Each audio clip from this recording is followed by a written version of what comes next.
Support for this podcast comes from the patrons at patreon.com/FMLFPL.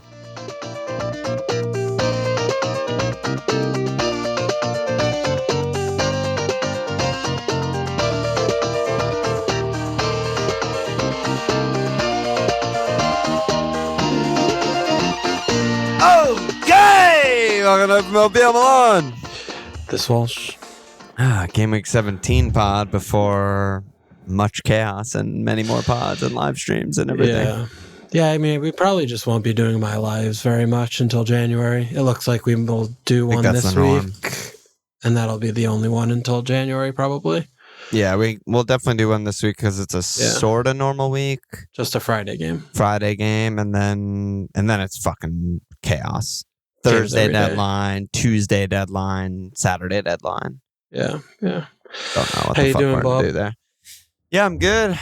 How you doing? Hanukkah, baby. Takes on a new meaning. Never cared so much about Hanukkah in my life. It's also just, I get so tired when it's just like pod, game every fucking day. There's basically a game every day is what it feels like. And then you think about the actual players themselves and you're like, yeah, they're probably pretty tired too. I don't think about the players. They're just names on my FPL page. They just see some chaotic games. And I'm like, oh yeah, they're probably all fucking dead and can't feel their legs, but otherwise good.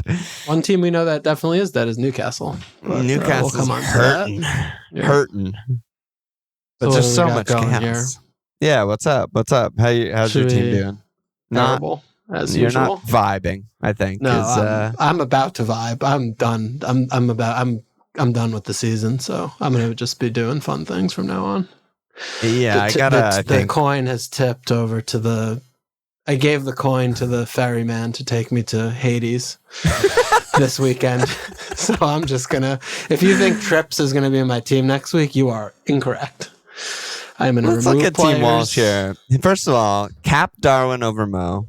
Well, you know what I did? No, hang on. Okay. He got more points than Holland, which is exactly what I expected. So exactly what you expected. So get fucked. Ding. Cap Darwin over Mo while telling me Mo is a stupid bad cap.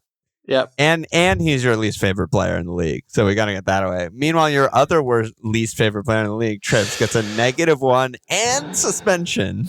You actually just laid the trap for me with Trips. You were laying the trap for me with Trips in game week like 5 or something. Still think he's a great pick. So I don't think it's a trap. Yeah. Obviously, I'm not bringing him in the week he's suspended, but he's close to my team. But yeah, you got 49, 45 with the hit, which weirdly, very surprisingly to me, is exactly average for the elite teams. I mean, I thought that everyone had the Mo Vice, but it turns out people had Darwin Vice, Bruno Vice, like all this weird ass shit. Yeah. And, having the Mo Vice ended up being like a fucking huge haul. Yeah. Yeah. And I mean, I had in Brandt, so that was a good, those were good transfers.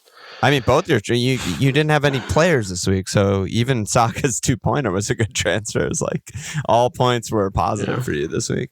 Jesus Christ. And the other thing I mentioned to you, which is just sheer comedy, my last goalkeeper clean was in the month of September. Unbelievable. It's just so good. It's so good. You have the two best keepers in the game, and they both get 2 points. That's great. What about you? Let's see your flight. I'm on 67. Dude, you're 39K. Yeah, 39K. God, you are so proud fat of you. 50K green. You keep us respectable.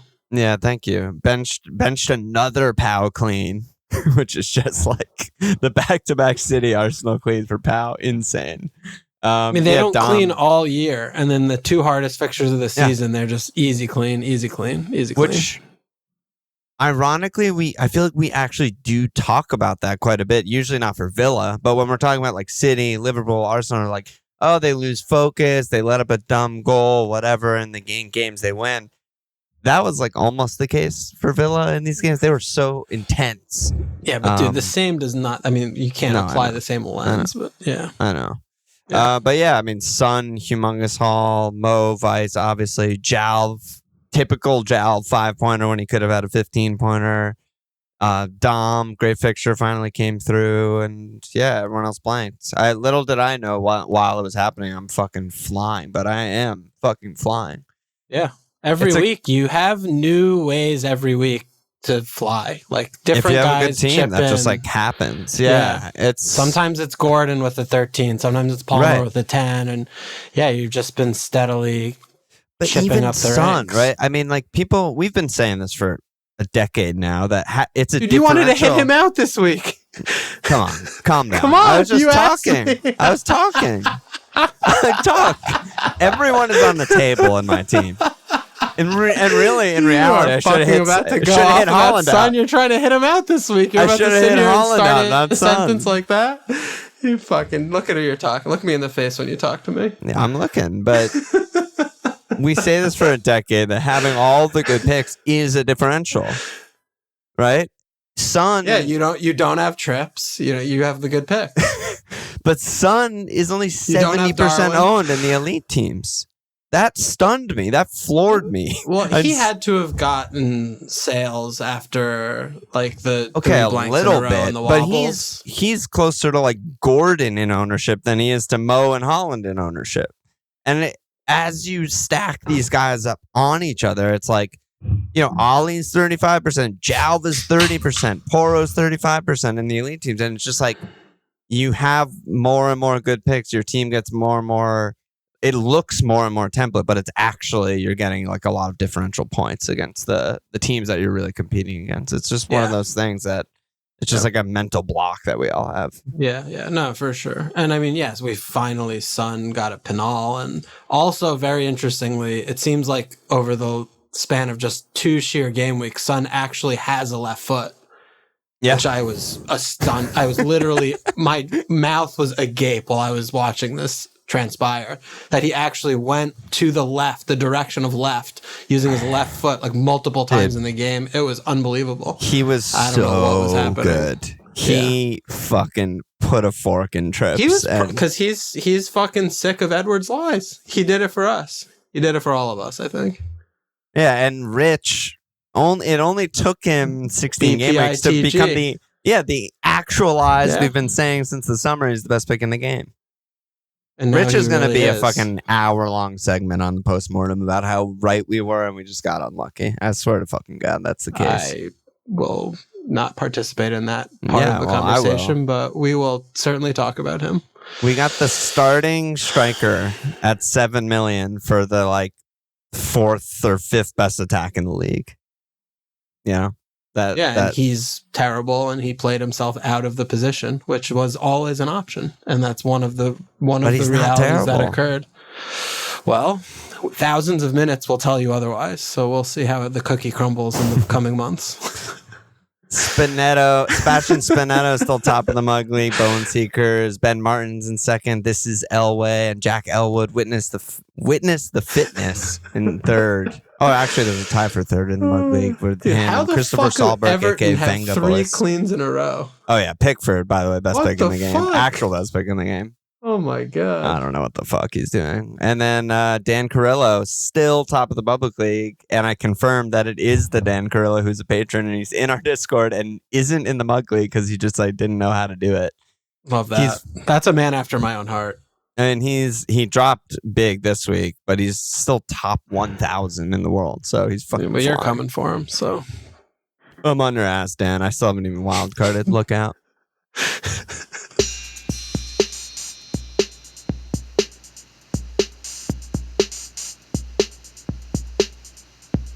Where do you want to begin? Do we have to start with Holland?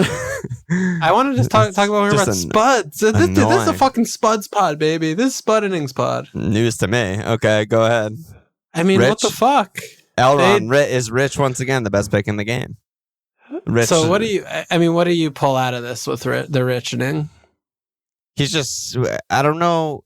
The thing that I don't know is if he's actually going to be starting there moving forward. Is this just a tactical thing so Son could abuse trips all game? Like, those are questions that we cannot answer, and therefore we don't know if he's going to start games, Rich, and so we can't really pick him, right? But if he was, if there was a world where he's just like, no, what I started with in the season is truly what I believe in is the best, like Rich down the middle, Son on the left is the way forward, and he was just nailed, then yeah, I'd fucking bring him in a heartbeat. Like, literally would take nothing more than that to just be like, oh, he's an incredible pick and I bring him in, but we can't.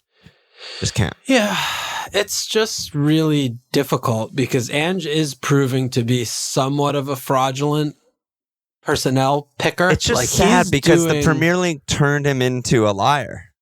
Because early doors, he wasn't lying. And then now he just says nothing or bullshit or vague. Well, I'm not even talking about that. I just mean in terms of the actual teams he's picking. Like it was pretty steady for a while, but all of a sudden he just drops Sarr in. Like he takes GLC out, even though he's been one of the best players.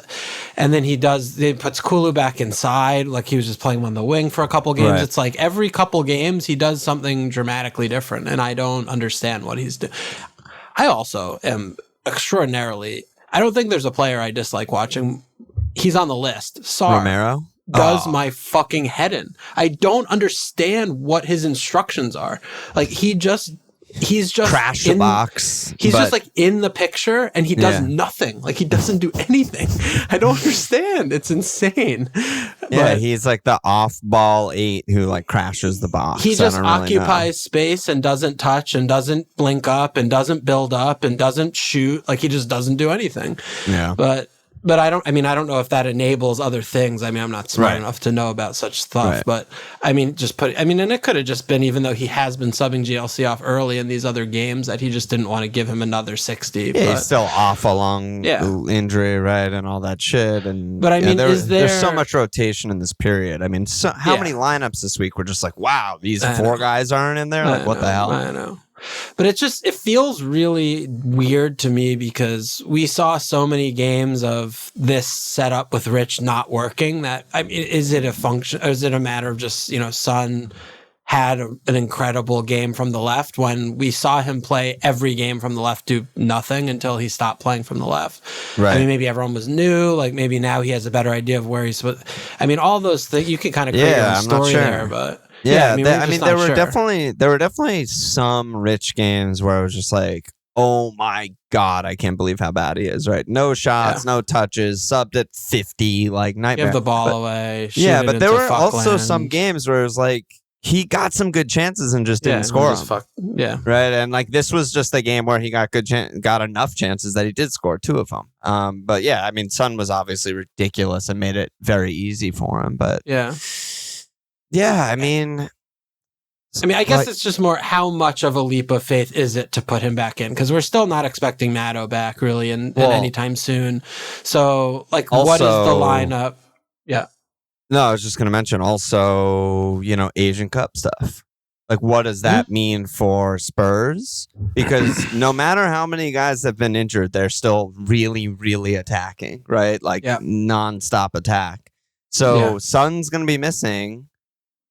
I mean, I can't imagine a world where Rich isn't, center forward for those 3-ish game weeks when Son's in the Asian Cup, right? Like that has to happen. Yeah, so maybe part of this is also like prep for this is our striker for the next, 7 game weeks or something like that. And, I mean, you know how I feel about Heel, but dropping Heel and putting Son at wing and Rich at striker, I thought was a huge upgrade. And it, worked. It was on this day. Yeah, it was on this day for sure. Yeah. I guess it's just, how much of a leap of faith do you think it is? Like, we know that PJ and Kulu and Son are in every team. So basically you're looking at like Rich, Sarr, Lo Celso, I mean, Hoj and fucking Basuma, right? I mean, how defensive does he want to be? Who is he picking of those players? Like when, because if Son's playing striker, then it's a more of a defensive lineup because he's picking an extra kind of DM-y guy. And I mean, they're playing at home and they played with just, Sarr doing whatever that is the fuck that he does in Basuma. And that was more than enough. Right. And, you look at the fixtures they have to come in the near term and they're all bad teams. Right. Basically. I mean, teams that just like no top 4 teams in the next 2 months or whatever. And, maybe that's something he's going to and spend more time on. Yeah, and South Korea are one of the better teams, right? So you'd expect them to go relatively far. So like, let's just call it game week 24, 25-ish when Son is back. So if you think that Rich is starting, let's just say 6 of the next 8, which does not feel like a big stretch to me at all. I mean, there's this one more pile up before normally spaced matches and some rest, right? And so barring injury, I mean, he seems like a good pick right now to me. Yeah. Actually a good pick. Yeah. So, and they fucking... I actually thought that for the first hour-ish, it was more of an even game than the score was. I mean, I know it was 2-0, but Newcastle were also getting big chances. It wasn't like it was just like a battering ram of Spurs. But once it went 3-0, I mean, Newcastle were just like, this game's over. Get me the fuck out of here. And Spurs just piled on another like 1.5 XG after that point. And Poro was fucking amazing. Kulu is amazing when he's in the middle. Yeah, Spurs are good. Yeah. Yeah, I mean, it was also the other tale of two things, I think, that can't be not mentioned is Newcastle playing literally the same 11 every game with 2 days off and having basically no subs. I mean... I think they played the same 11 for 5 straight games with 2 to 3 days off in between every game. Yeah, so... And I mean, I was multiple knocks, too, right? Like, people forgot about that. Like, Lascelles had a knock... I forget. They had like 2 other people who were like dead leg and shit. Yeah. And I mean, the Trips yellow actually makes a lot of sense because they have midweek. I mean, he can't play 6 games in 10 days. Yeah. So, I mean, if you would take one and miss a game, it should be the Fulham game because they have the big, huge Champions League game this week. Yeah. So, that adds up for them. But, they've just been... I mean, terror. It's crazy. I mean, they just look terrible again. I mean, away, they just shipped 3 and 4. Their away form's insane. Yeah, they lose every game away. So, Barrick, before we move on, Barrick had this question, which I just thought was almost funny. I mean, he said, assuming you can only have one, Son or Saka, how do you weigh Son's ceiling with Saka's floor? I mean, there is not a single world in the universe where you have Saka over Son. I'm sure there are many worlds and universes. I'm sure many people have that. But they're stupid and bad at the game. Well, you weren't asking me if you should hit Saka out this week. You were asking me if you should hit Son out. Bro, so Saka wasn't crying in agony, asking for his mama on the sideline after he limped off the field. It's a little bit different. Yeah, I mean, Son, especially with Pinal's confirmed, I think they're very similar kind of picks, though, honestly. I do think that they're pretty similar. I mean, Son... I don't think they're similar. I think Son is way, way, way better. Yeah, I think he's several less ways better. I mean, if I'm picking one, I would pick Son, but he also shows this, he can blank just like anyone else. Like, he can blank with the best of them. And sometimes Spurs barely create. I mean, we've just seen them for several games barely create anything. Totally. And, I mean, that exists. So, and Saka finds... Yeah. Saka but when Son returns, he gets 20, 14, 14, 10, 10, 17. Yeah. He has fucking a million double-digit hauls. And when Saka returns, it's 5. Yeah, or 8. I mean, he has 2 double digits. He had a worldie in game week 1, and he had a goal assist max bones against Spurs in game week 6. Yeah, and I mean, I just brought him in, so that's where that's going. He's going to start doing nothing for quite a while. Yeah, I might get rid of him right now. I mean, honestly. The points, like sorting by total points is usually like meaningless, but I mean, it's not that meaningless. Yeah, I mean, we do play the game for points. Son has 19 more points than him. And the first 3 games, he started a wing and didn't take a single shot, I don't think, in any of those games. There you go. So, yeah. Anyway. Yep. Newcastle, though. I mean, Tune and Rice said, any read what's going on in Newcastle. And Jeff said, with trips out against Fulham, they're then away at Luton, which is now tough. And then following Forest, they have Liverpool, Man City, Aston Villa. With their defense now on the 5th string players, it's time to sell Trips. So, did you already get rid of him, or are you gonna get rid of him after on Friday or something? There is literally 0% chance he will be in my team at the weekend, but I want to wait at least until the games are done, so I know. In addition to the 4, no. How many flags do you have? The 5 players that I have that are not eligible to play this weekend. You have 5 red flags. Yeah. Trips, Branth, Chuk, Chaz Taylor, and you're including Holland in that? Yeah. So, but I want to see, I might get more. So it'll just I want more information.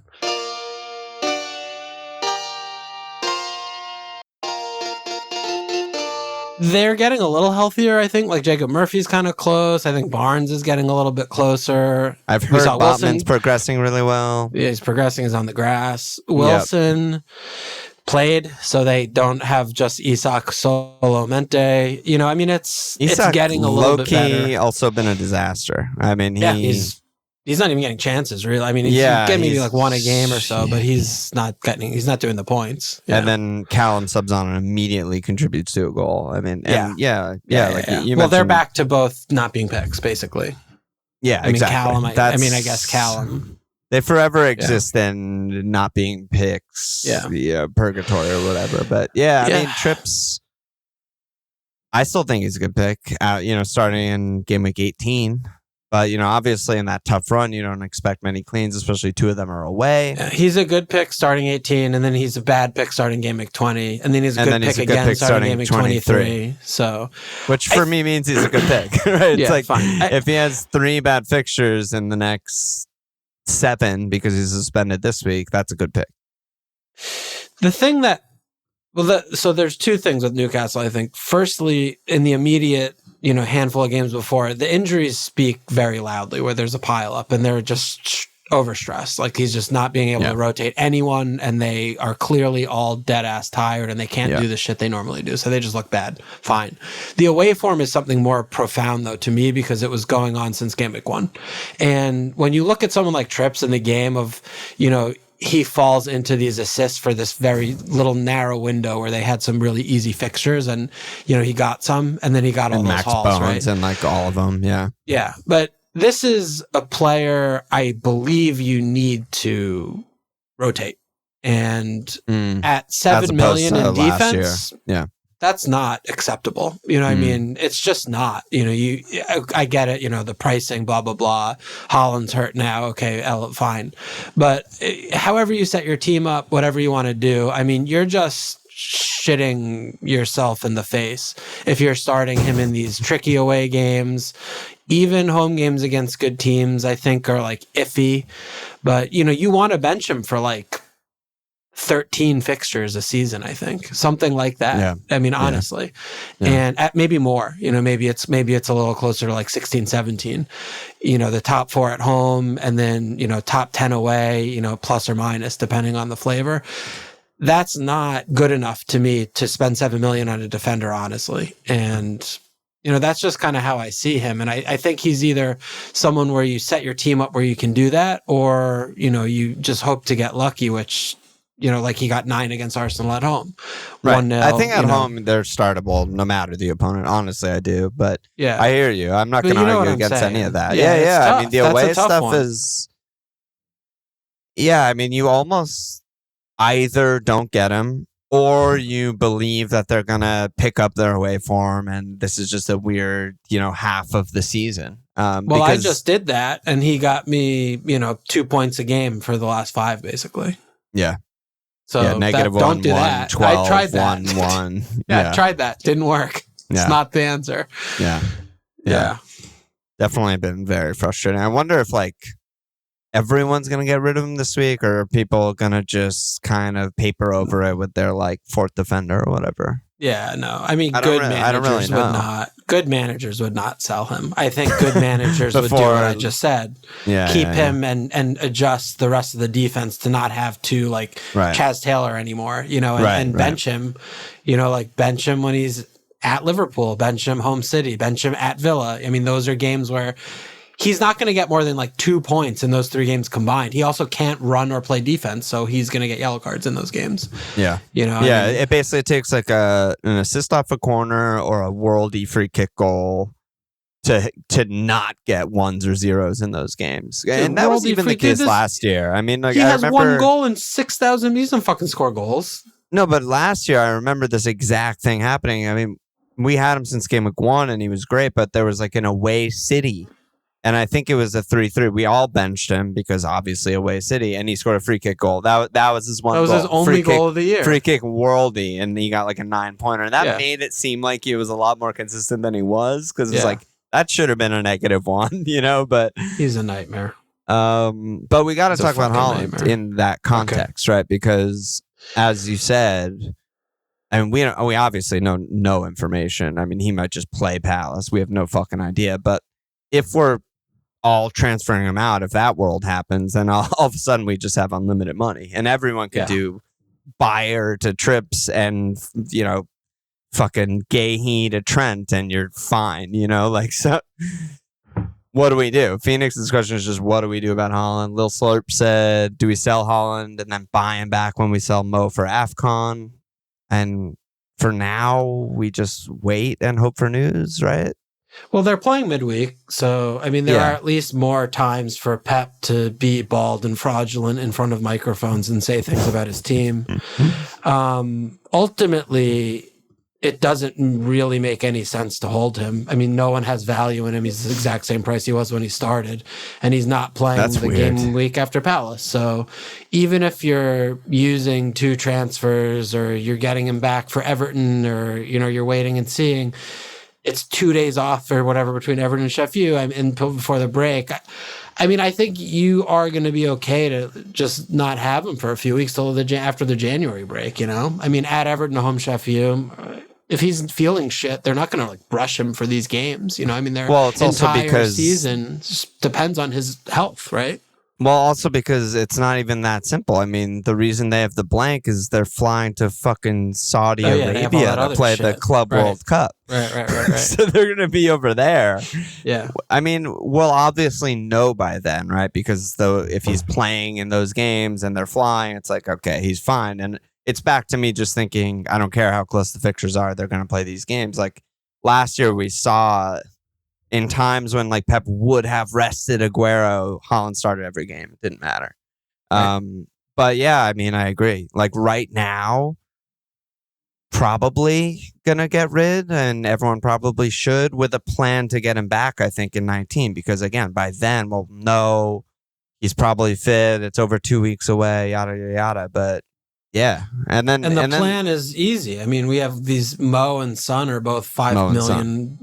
So expensive. So you get you get 5 million there. You just go to a midfield guy. You just get him back. It's not going to be hard. Yeah. I guess the only fear is that let's see, Son in 19 and 20 is at Brighton, easiest goal fest of his life, and then home Bournemouth, so you don't want to lose those matches. Mo's at Burnley, home Newcastle. I mean, you don't want to lose those. Don't have Haaland for a game or two. It's whatever. Yeah. I mean, but that is the risk, right? It's easier said than done to not have Haaland for home Sheffield in game week 20, but he might score 5, so it's scary. Yeah, I mean, that's when I'm going to use my wild card, I guess.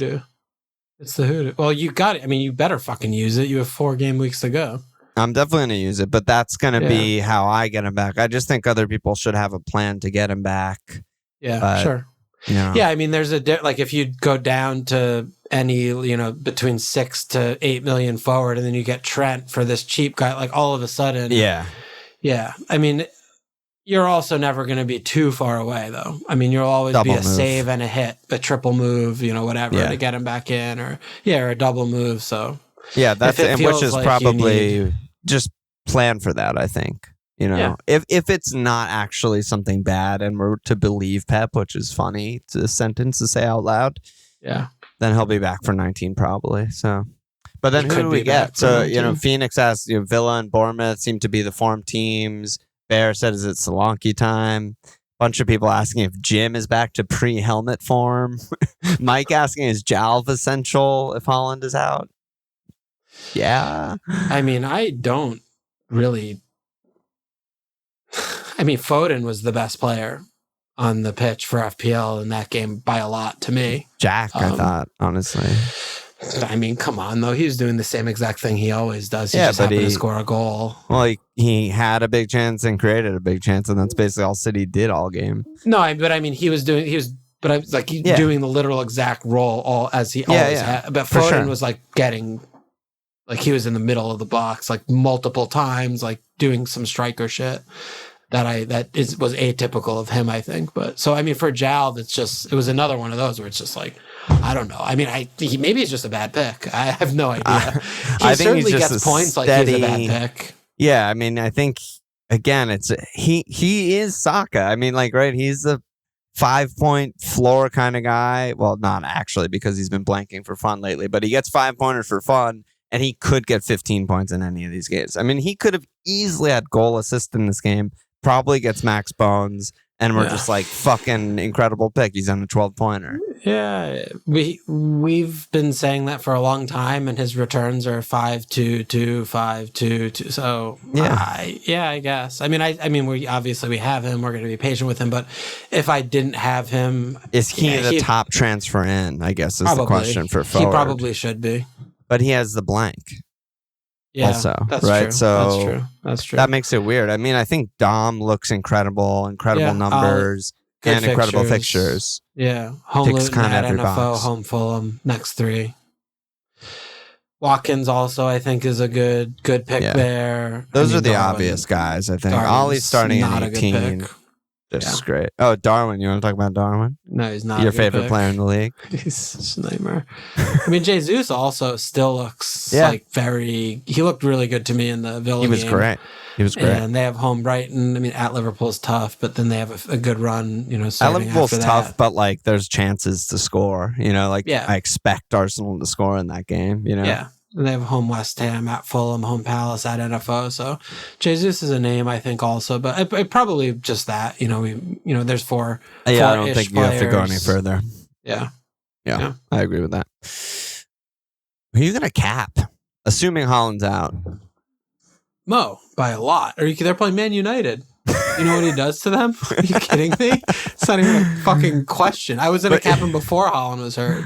Yeah, I mean, that was Jitterbugs. Question is this a classic week to ignore the fixture difficulty in Captain Mo versus Man United? It's not even that's not even a hard fixture. What do you mean ignore you don't have to ignore, you incorporate the fixture difficulty. Man United in this case, dog you shit, do. And they destroy them all the time. When you look at the fixtures, there's not even another great shout. Yeah, there really isn't. Even like Dom, I mean, Bournemouth have been playing well, but as the team plays better, this is like some other graph that we need to make, but as the team plays better, they're less reliant on one player doing literally everything. Yeah, I think the only other shout would be Saka, honestly. Yeah, which I don't know what things would have to happen for a world for me to captain Saka. I just don't think he's near a captaincy type of player. Yeah, that's fair. And also, I think he would be my second choice this week. I would punt probably. If I was a team like without Mo, I would punt on someone else to just like explode or something. Fucking Captain Callum or Jalv or Raz or fucking Son. He's at NFO. Like they're a fucking mess. I think someone like that is where I'd rather go. And just try and get lucky. But yeah, Mo is pretty easy. Yeah, it's Mo. Mo does the things against Man U. You want to be here. He does for the that. things when he plays fucking terribly. I mean that. Yeah, he's just always in and around everything. 200 goddamn goals. Fucking Mo. Yeah.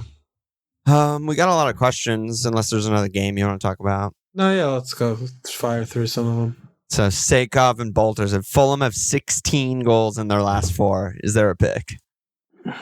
What the hell? I wish there was a pick, but there's just absolutely no pick here. I wish that there was a game, and I'm sure people who play draft right now are like, play fucking draft, FPL, whatever. But there's just not, like, the game doesn't permit, like, Harry Wilson. I'm not going, like, Jim over Ollie or Dom or something. I'm sorry, I'm just not. So, yeah. There's not a pick. Yeah. I don't know what's going on there, though. It's very confusing. I have no idea. They just happen to be the ones who they love a fixture pileup, apparently, is what we've learned. I mean, the amount of goals they've scored recently is actually startling. I mean, they've scored like 15 goals in the last 4 games. I'd love to know. I'd love to see a list of teams who who won back-to-back 5-0s. I know. Yeah, it's probably very it's hard probably to find. like it's probably one time Pep City, one time Liverpool Klopp, and that's like fucking it. I don't even know. Yeah, but I mean this team went from being among the worst team performance-wise all year for months into scoring at will. I don't know. I mean, Jim's just doing. He looks like he's old, pre-helmet. like old vintage. Yeah, pre-eye patch. And They had 10 goals in the first 12. They have 16 in the last 4.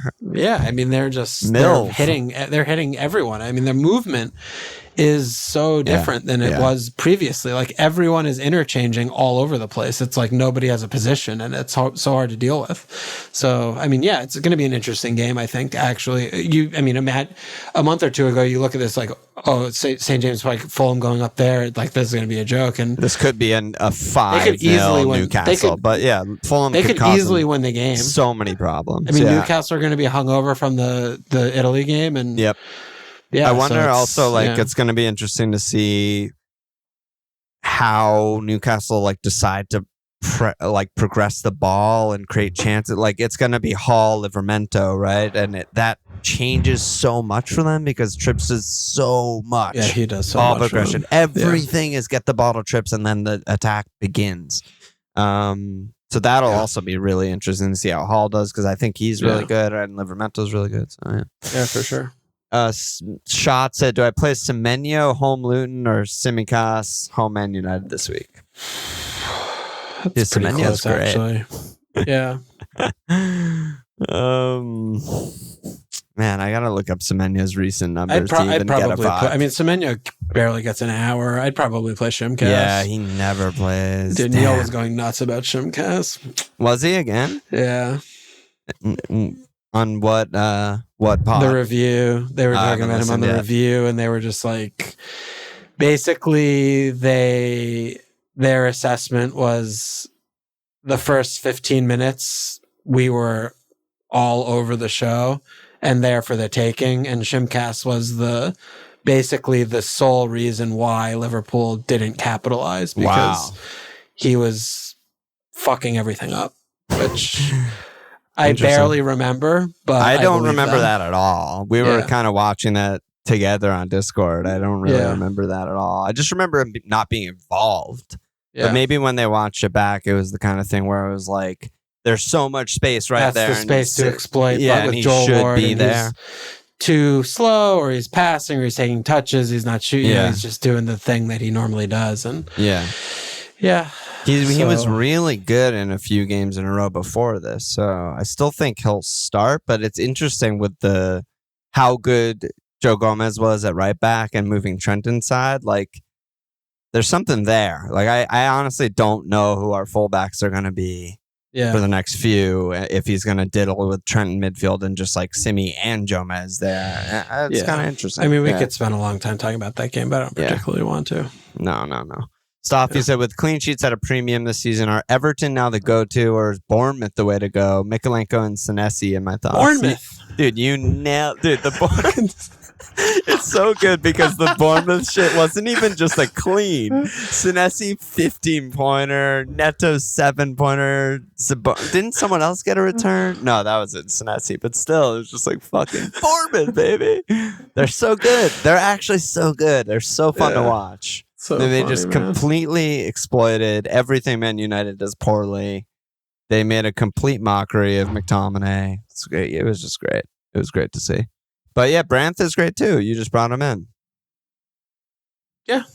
I mean, and it was going back to the Newcastle game. He was struggling to finish that game, but there were many moments where it looked like he was going to get subbed early in the Chelsea game. Yeah. I mean, his yellow card was very aggravating to watch because it was such a not needed yellow card position thing to do. Leg, when they have Burnley next, but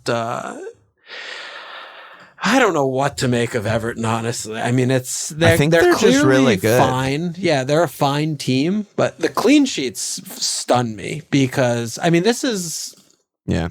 Because I'm trying to think back to, when Dyche was at Burnley, and I feel like they just ground games out so much more. Where they're totally different. They're such a different team. Yeah. At Burnley, his objective was to make so much less of the game happen, and they do that somewhat in the same way at Everton in terms of the time wasting and the amount of time Fuckford takes on goal kicks. Like, he'll always have that going, but just anti-football isn't happening, and also they're sort of just dominating stretches of games, which, I mean, I don't know. I mean, it's kind of astonishing to me. I mean, he has all these like workman-like midfielders with like Doucouré and McNeil who defends and tracks back, and Garner and Harrison who tracks back. Like, they're all two-way players, and then they have an absolute donkey shithouse up front. I mean, DCL was...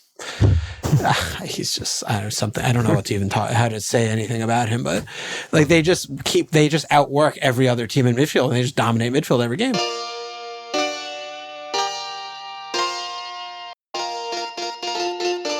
Yeah, the press is really, really good. And I just think Dyche is just clearly a very good manager. I mean, he did what he had to do, sort of, with Burnley. Last year? Those teams were so Burnley, fucking awful. Well, and last year, yeah, right. It was very similar. And now he has just a much more talented team, and he's just turned them into like a very good team. I mean, they're just playing fucking really well. I don't love them for cleans either, because I don't think it's one of those things that in real life, I think he's doing a good job. I don't think they should be playing for cleans all the time. It's like, you want higher variance games if you're creating the majority of the chances, right? You want an up and down game if you're like doubling the other team's XG, which is kind of what they're doing. So they don't even let chances up. Yeah, I mean, they let counters up, and then like Brandt makes a big play, or Pickford's been making a bunch of good saves lately. One of the midfielders just makes a challenge, and the counters ends. Like, I mean, Gay makes 8 fouls before he gets his first yellow card usually. I don't know. I mean, I do like good. Them for cleans, though. I really, honestly, I do. You got to rotate them, though. Yeah, I mean, you look at their fixtures. Spurs, home City, Villa. They play City twice in the next 7 games. So and Spurs, they play Spurs and City twice in the next 8. Yeah, it's tough. I mean, the window or the run upcoming is tough, but I think, I mean, Goodison looks back to a place that's like a actively bad fixture all around. like you just, they've been playing really well at home, and you know, of course, you want to rotate. I mean, you're not starting them against top 4, top 6 kind of attacks, but they just, I don't know. Yeah, they've just been playing really well, and I mean, it looks like they just have a better understanding. He's been picking a pretty consistent team for a little while now, which, you know, matters, I think, a lot. And, you know, I mean, Harrison, like Harrison and McNeil, honestly, like, I don't think either, I've criticized both of them heavily over the last handful of years, but for like this team and what they're trying to do and what he wants them to do, they're perfect. Like, they're just perfect. Which, again, credit to Dyche. He saw what he has. He made a team that suits it. Yeah. Like, Doucouré is like, get away from midfield. You can't pass. You're not a midfielder. Just press and be up top. You're a second striker. He's like he just gets chances and gets goals. Yeah, he's just a fucking 9.5. Yeah, absolutely. And that works for him. He's not a liability anymore, and he's not, you know, making huge questionable red card challenges like he used to. And you know, they're just in good shape right now, and they look like they have a good direction, and they're playing well. So so I do think Doucouré is a sneaky pick. But the fixtures are tough. Like, bringing back the good run. Yeah, I mean, it would be a weird team, but he would have to kind of be your 4th, 5th guy that you're rotating with Palmer or something weird like that, and you just start him in like the bankers, and he has fucking goals in him. I mean, he has scored many Premier League goals. It's not like this is like a complete freak. He has good numbers, good goals. Sure. But I did forget to mention when we were talking about Spurs, just that when you were talking about when the most like annoying player for you is Sarr, I was dead set that you were going to say Romero not getting a red card. I was just, are you fucking kidding me? This violent conduct moron. He drives me up a wall. I cannot stand Romero. I mean, he shouldn't be in the fucking league. I'm just over. I mean, it's been too many years. I'm like desensitized to his. I'm not desensitized because he should get more than a 3-game ban for violent conduct because he's so consistently he should violent be like conducting. He should be like the Broncos guy who got all those fucking. There you go. You know who I'm the Bengals guy. The Bengals guy. No. Broncos. I think he had 4 suspensions this year already. for helmet this to year. helmets. I thought you were talking about the past Bengals guy. I can't remember his name. No, But yeah, no. just Perfect. concussing everyone. Vontae's Perfect. Yes, exactly. Yeah. Exactly. No, this guy's way worse than that. He's had already like 4 helmet It's just suspensions in the fucking league. insane. Like He gets ejected every other game. they're endangering all these players. It's horrible. Yeah. But yeah, Stoffy's question for cleans. Yeah, I mean, I think Everton's decent. I'm not a huge fan, but if you rotate, Bournemouth, good for the next 3. You know, like you would start your guy for the next 3. I think is fine.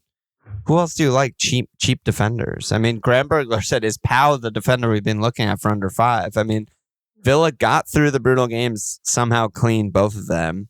At Brentford is no longer that bad with no Bumo.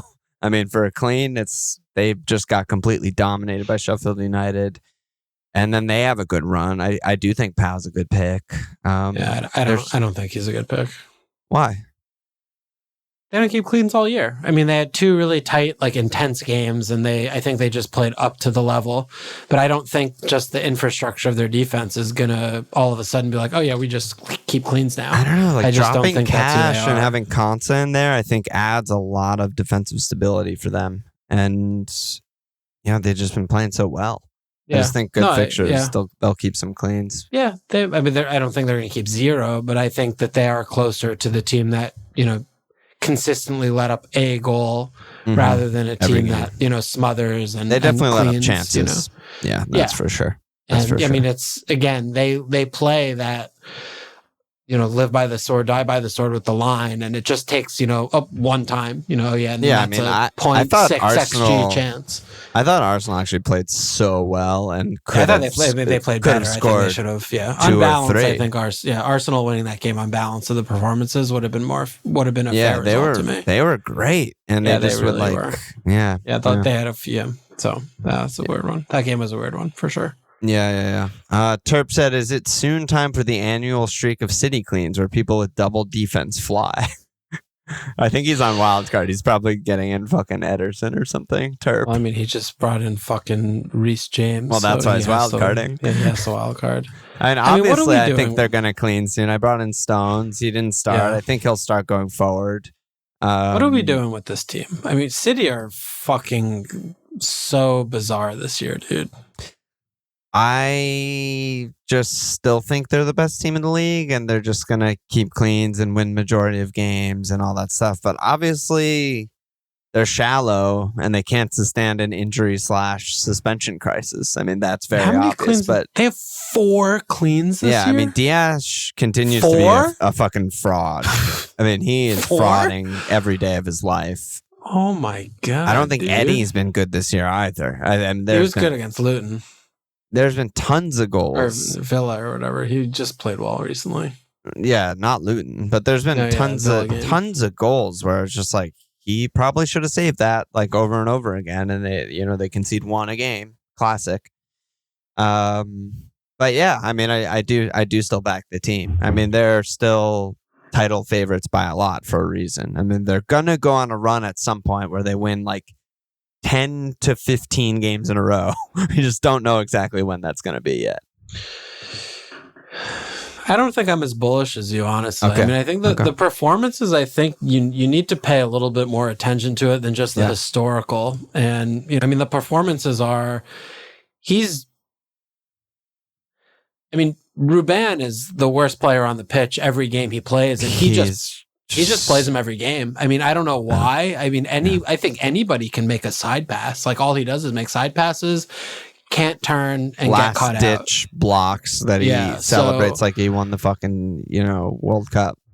I mean, he has Akanji's literally right there. Like, he's just a strictly better right-sided center back than Ruben. He can move a little bit faster, and he can make a side or backwards pass just as well as anyone. Yeah, and he just doesn't do it, game. But I mean, he has Ake, like he wants to play Gvardiol at actual left back. Like, go play Gvardiol in the position, or Stones is right there now. I mean, he has a lot of options to keep playing Ruben, but I mean, he's doing all kinds of crazy shit with his defense. It's really it's just weird. And Rodri, I mean, the midfield around Rodri is questionable. Like, Kovacic and Mateus Nunes are just not settled yet, and other like Rodri's just having to do too much in midfield. Yeah, Foden's always, he's always going to be good and doing the things, but just the spine is just very questionable, I feel like. And Yeah. I don't know. I just back him to figure it out. It's not even that, like, sure. I think this team playing this way is going to, dominate, but Sure. he always figures it out eventually, right? I mean, they dropped a ton of points last season by this point, and then they won the fucking treble, and we're just like the most unstoppable thing ever. Yeah. A lot of injuries. Obviously, Kev may be back soon. Everyone's talking about it. He's in the squad for the Club World Cup. I don't know what the fuck that means. Maybe they just want to get him a medal, but maybe he's a month away, and that'll obviously help things a lot, having Kevin there. Rodri's back from his suspension. Yeah, I mean, they probably are looking for that January 13 for Kev, right? Yeah, probably. Yeah, so he would miss 3 league games if he came back then. Yeah. Yeah. They'll pick it up. Yeah. I don't know, dude. We'll see. It definitely seems like we have a title race, which is fun. Well, yeah, that's for sure. Definitely fun. It just still comes back to me with them, none of them have good attacking threat. And, you're looking think Stones across... does. I mean, come on, though. Does he really? He had a couple games. Like, last year he scored 2 goals. I mean... 2 goals, 2 assists in 1,800 minutes. I mean...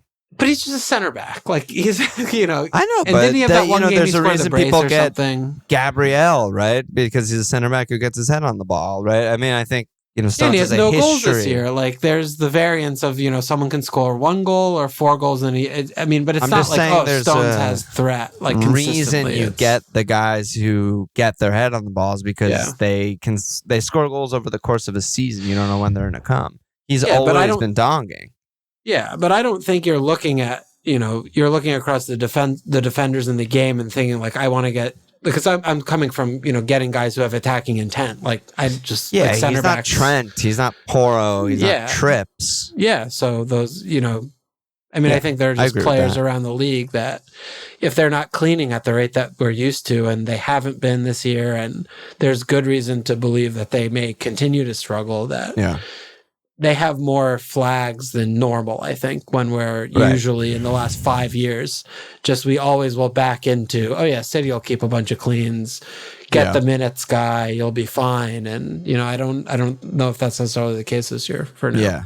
There certainly hasn't been so far. Yeah. I think it's more midfield than the defenders, honestly. I agree with that. Well, Diaz plus the midfield. I mean, Diaz is a problem. Yeah. It's just like a bunch of weird problems. There's no balance. Pep loves to self-sabotage himself into a weird problem to give him something to, like, figure out. Yeah. Like, I feel like he didn't have to buy a bunch of, like, weird dribbly midfielders. Could have just bought a very Pep passing midfield. I mean, I guess you could say Calvin Phillips was supposed to be that guy. Obviously, that hasn't worked out. But, like, could have just bought someone similar to Rodri to, like, sort of back up that position. But he's like, no, you know what? Mateus fucking Nunez is my guy. Like, Kovacic, 30-year-old, can never, ever stay fit, ever in his career. Guess what? That's Still my guy. fit. Oh, yeah, he's injured. Like, and he's a dribbly, weird guy, too, who doesn't pass much. And it's like, it's just a weird problem that he's given himself, but I think he'll figure it out. It seems like he's actually trying to, he sees, like, this is where football's going. And I want to have a team of 4 center backs and 1 striker and 5 players that just carry the ball. And, like, we're not going to pass anymore. Like, we're just going to Passing is over. Passing is 20 years old. Yeah. No one does it drive the anymore. ball and then we either pass backwards and recycle and do it again, or we score a goal. Like, that's what they're doing. It is really fun to just be like, okay, I have Erling Haaland. He's going to get me 5 shots a game and, like, 1 XG a game. How can I, like, break the rest of football because I have this, like, steady factual thing that's going to happen? It's very interesting. But TJC said, is Saka worth the extra money over Odegaard? And if money's tight, is Bailey a pick? Well, Bailey might be hurt. But Odegaard, we got to talk about Odegaard. Dude, he's back, baby. He's actually back. Unreal. He could have What was his injury? Did we ever get news on whatever he was out with? No, I don't know. Because whatever it is, he's completely over it because he was awful in the first part of the season, did nothing. Yeah. I mean, he pressed and stuff, obviously, but, like, he was not creating chances. He wasn't taking shots, all this shit. He's Yeah. come back and just been a fucking monster back to what he was doing last season. Yeah. Yeah, he looks just amazing. I think he's another like very sleepery kind of pick that like if we all of a sudden have all this Holland money and you can, your seventh attacker can be Odegaard and you could be. Is he better than Saka, do you think? Maybe. I think it's really close. I think he might be better. Because the he's interesting the one thing, getting on the end of these big chances, he's not coming in the Saka. middle. Yeah. And that's what we saw for large stretches last year. That's what I was a big Odegaard guy last year. Yeah. And the other thing too, like, is at Villa, right? You think like, oh yeah, well, Odegaard's, the 80s, it's a tough game away, and he's gonna have to. He was getting every single good chance. Like, he was the guy. So even he could have scored 2 goals. Yeah. So it's like, even in the toughest fixtures, like, they're still dominating and finding these spaces and getting in on the counters where, the chances like the are coming to him. Guy, almost. Yeah. Like, and I mean, Saka also could have scored and absolutely. Really he whiffed good twice. He whiffed twice. He had 2 chances. Yeah. I mean, maybe it's both. I don't know. Maybe we're back to game week 1. We're back to game week 1 of what we thought we were going to have, right? Yeah, which is also very interesting timing, like coinciding with Mo and Son soon leaving.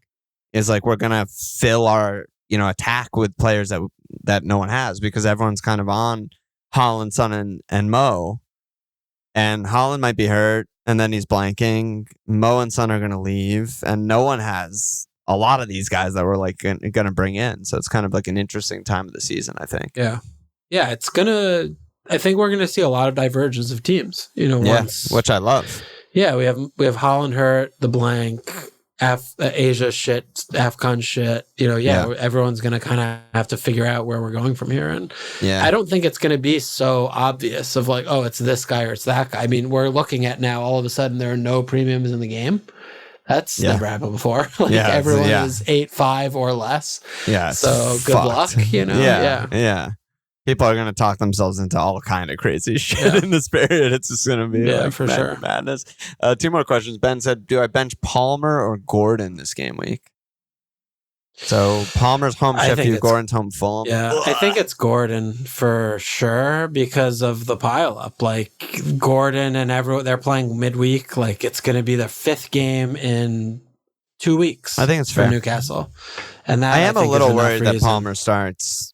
Not because of anything he did wrong. I thought he was fucking terrific he was at their Everton. Best player. I'm not concerned but Chelsea about that at all. Fucking nightmare land right now. Yeah, but I think this is the exact perfect game for Chelsea, honestly. Yeah, I mean, they need to win by multiple goals. Yeah, it's just a team that's going to come into Stamford Bridge and defend for their lives, and I think that they will be able to pick it, and they'll have enough set pieces. They need Palmer for that. Yeah, I mean, this is a Palmer game. Like, he's just going to be floating around, create a million chances this game. Yeah. Someone like a few weeks ago mentioned, which I almost wanted to unsee because I was just, I'm still not sure what to make of Cole Palmer, but someone comped him to Ozil. There's something there. Yeah. There's really something there. I mean, the double pivot guys were talking just from like a numbers standpoint when they talked about Palmer. This was probably like a month ago now, so it's a little bit dated, but they were trying to kind of put like Poch's Spurs team and line it up with the current Chelsea team and figure out like who's who kind of thing. And Palmer's just putting up like very similar numbers to like prime Eriksen. And they're not as good, but he's also like 20, I think and they're very different players too. He's like floating into this. He plays wing, quote unquote, but like he floats into 10 nonstop. And it's just get him the ball, let him create chances, kind of thing. Yeah, I mean, he's good. He's really good. I mean, I think that like for all the dumbass business that they've done, and now maybe they have no money because of the Otani deal. Who knows? But all this dumbass business, they fucking nailed Cole Palmer somehow, and he just looks great. Yeah, he has that unique way of like stopping and speeding up the game when he gets the ball, which is rare. I mean, just rare. Change of pace is so much more valuable than raw pace, I think, especially in midfield. I mean, you watch him next to Mudryk, and you're like, oh, yeah, this player's fucking dog shit, and this player's god tier. It's like they're right Palmer next to each other. is slow as fuck. Like, he can't excel. Like, he never reaches the top speed that you expect him to He doesn't reach. have a top speed. His top speed is jogging. But he dribbles by people so much. Yeah. Like, he just does a little shift away, change feet, dribble around, meg someone. It's like, oh, man, it's just worth it to change pace and have something skill. else. He needs to get the fuck away from Premier League. He needs to get injured. He needs to tear his ACL. That'd be so good for Poch. That'd be so good for Poch. And then Ray's last question was, is Trent worth a hit in for Manchester United? Yeah, so, I mean, Trent is another place where everyone's going to spend their money if Haaland's out, right? Yeah. As they should. Good place to spend money. Yeah. Great pick. Great pick.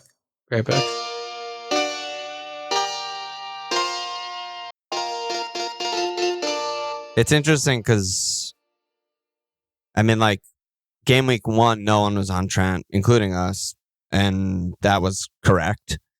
But that was also like when we were filling our teams with 8 million mids. Yeah. Like, we all had like Manchester United, Saka, all these fucking guys.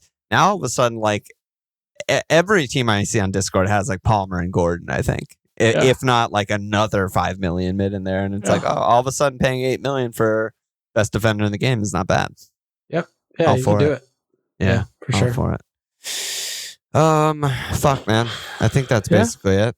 All right. Trent, two bones on a no attacking return, no clean game, by the way. Yeah, how did that actually happen? Because he wasn't spamming in crosses. I don't remember. He created a lot of chances. They were just all blocked. I don't remember creating any chances. They were just all blocked, but like all of Liverpool's shots. Were they innocuous passes that like the guy would dribble and then shoot from like a bad area? Because like he wasn't getting deep and putting crosses in that were dangerous. Like, what were the chances? Like, I genuinely don't remember any of them. Yeah, I wanna should I pull it up? You wanna have some fun? Yeah. Do you know what I'm talking about though? And the stream. Yeah, I mean, I think it was just like... It's like his pass completion percentage was probably really high because he was just playing DM, like making side passes. But... All right, so here's all of Liverpool's shots. All right, so here, set piece, Darwin chance. Here, corner, Van Dijk chance. So those are Liverpool's 2 biggest XG chances of the game. This is not him. Here, Mo, open play shot blocked. Yeah, but 0.09, I mean, come on. But like the quality of the chances, well, it matters if it's a big chance, but like the number of chances is also bonus point stuff, right? So a bad Diaz, a bad Diaz shot, but again, a key pass. But that's like right there. 0.01, that's fucked up. Like he gets 0.01, 0.03, 0.02. How do you think? And then he's bossing Baps? Like that doesn't affect the game. How do you think Trips gets max bones every game? I don't agree with it. I know, but I'm explaining how it happens. I mean, it's just so quantity matters a lot. Creating big chances is better for BPS, as it should be, obviously. Yeah.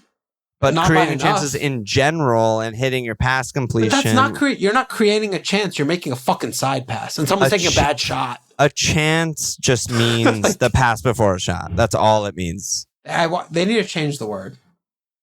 Yeah, I mean, if it was like a gradient of how good the chance was, that would be interesting. I've always had a pet peeve. Pass before the shot. Well, I've always had a pet peeve in FPL too, where keepers are fucking useless anyway, you know, and the lowest point scorers, and no one gives a shit about them. Where they care about if it's a big chance or not when it's an attacker, but they don't care if it's a big chance or not when you're the keeper. So a keeper can make 2 fucking ridiculous saves on 2 huge chances. Doesn't get a save point. Doesn't get any bonus points. It's the same as though someone passes it back to Bob. Yeah, he can pick up 6 fucking shit pingers from 40 yards, and he gets 2 save points and bonus points. Yep. And it's just like so bad. It's so fucking stupid. But that's the game we love. Good fun. Yeah, that's the game we play. Yeah, it's a fun fucking game, dude. It's fun, man.